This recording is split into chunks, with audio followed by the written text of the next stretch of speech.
Hey, and I'm super glad that you guys joined me today. I am here with Lisa Bronner. Well, Lisa Bronner is the granddaughter of Dr. Emmanuel Bronner, who's the founder of all of those amazing Sal Suds and all of the Castile soaps that we love so much. They're the magic soaps, and it's the top selling natural brand of soaps in North America. And as we were just beginning to get ready for this show, I was talking to Lisa, and Lisa was telling me that not only are they in America, but lo and behold, they're in 42 countries across the world. Holy smokes. So, hello, Lisa Bronner. How are you today? Thanks so much for having me, Angela. I am great. It's been a fun and busy week with the book launching and, of course, keeping up with all the other questions that come in about soap. Happy to be back here with you. Right now, we are in an era right now, 2023, where people more than ever are very conscientious of what they're putting into their bodies. They're like, wait a minute, there are so many chemicals that are in the air, and people have allergies like nobody's business. And the air is not getting cleaner all by itself. And the water we drink is not getting cleaner by itself. And the stuff that we're dumping into the lakes and the streams and the rivers, it's not getting cleaner by itself. And so I think everybody's becoming more consciously aware, like, hey, wait a second, maybe I can do my own little part. And what is that? And I love this book because there are a lot of misconceptions about as a professional house cleaner, oh, I'm going to go green. And then what does that mean? Right. That's almost what's the opposite of a silver lining, like the dark side of something becoming popular is that then you have a lot of people wanting to jump on the bandwagon who either intentionally are misleading or with the best of intentions are misinformed or aren't educated in what they're talking about. And so they're offering advice that isn't valid. And as much as I don't want people to be upset with me, I also need to debunk some of the common myths. For example, you can't just go mixing two green cleaners together and thinking you're making a better cleaner. Like one of the first questions I ever wrote a blog about, still one of my most popular. I mean, blog articles are not supposed to be enduring. They're supposed to, you write them and then people read them for a little bit and then they stop reading them. This one that people still read, and it's why you cannot mix Castile soap with vinegar. Those are both excellent products and that people can do a lot with in their house, but they should not be mixed together because vinegar is an acid and it unsaponifies soap. It breaks soap down into its original ingredients, which is oil. So when you mix vinegar and soap, you're getting a gunky concoction that is very oily.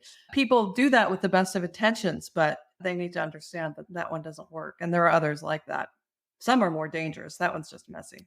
I'm glad you said the word dangerous because you did something that you were willing to do in your book that I was not willing to do, and that's become really unpopular. You said, you know what, I'm going to tell you that this is dangerous. And I was kind of like, if I say something, I'm going to upset some house cleaners that are trying to make a living being a TikToker or something. But I see people mixing chemicals in a really dangerous sort of fashion. And they're like, hey, wow, check this out. And they're plugging 20 and 30 chemicals on top of each other. And the colors are amazing and whatever. And it looks like paint. And I sit there and my eyes turn red and my nose clogs up just watching the video. And I'm like, no, you didn't. And I just want to pick up the phone and I want to call the person and say, stop being so irresponsible. This is one of the Right. worst things that you could do in the name of entertainment because there are people out there that don't know any better. And they're Right. watching this and they're thinking, oh, because they did it. And wow, look how clean the toilet came when they were done. I can do this myself. And my Mhm. message has always been, you are not a chemist. You are not a chemist, and chemists go to school and then they go into a lab controlled environment so that they can learn and practice what they did in a controlled environment where if something malfunctions, they've got eye wash stations and they've got people that can call 911 and all those things. Do not, in the privacy of your own home, experiment with these things, right? Right. And I hate it because in the professional cleaning world, you walk down an aisle and you see all these things with fancy promises. And house cleaners, I don't know why they erroneously think this worked so well on one thing. If I mix this one over here, it will work twice as good. No, it does Right. not. Now, I want to make a shirt, like a shirt, a hat, a scarf that says chemistry happens because I think people don't realize this. Chemistry happens. You mix two things together and there's going to be a reaction. There is a section in my book where I talk about dangerous cleaning mixtures, and I've written about them online. And people say, oh, you're giving people instructions on how to make dangerous things. I'm like, no, I'm actually going after the people who think they're doing great things, making a great cleaner, taking care of their house and making it better for the people living there, but they're actually doing the reverse. They could actually hurt themselves or the people they live with. I mean, mixing bleach with anything. I think bleach and ammonia has had a lot of attention that that's a bad one that makes mustard gas, but also mixing bleach with alcohol, mixing bleach with vinegar. Like, don't mix things together. Yeah. Can we say one thing right now for anybody that's watching and anybody that watches the replay and once and for all? Please do not mix bleach with anything.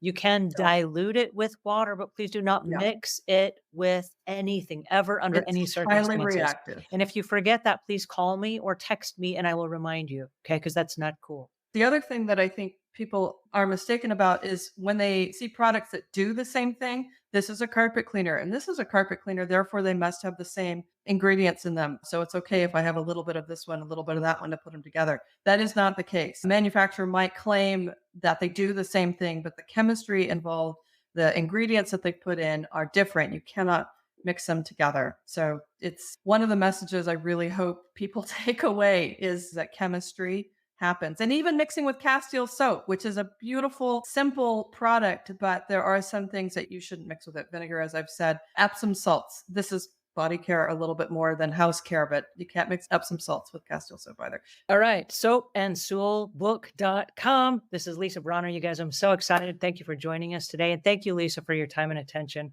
You are amazing. Well, thank you so much, Angela. It was my privilege to be here. All right. We'll see you guys same time, same place next week.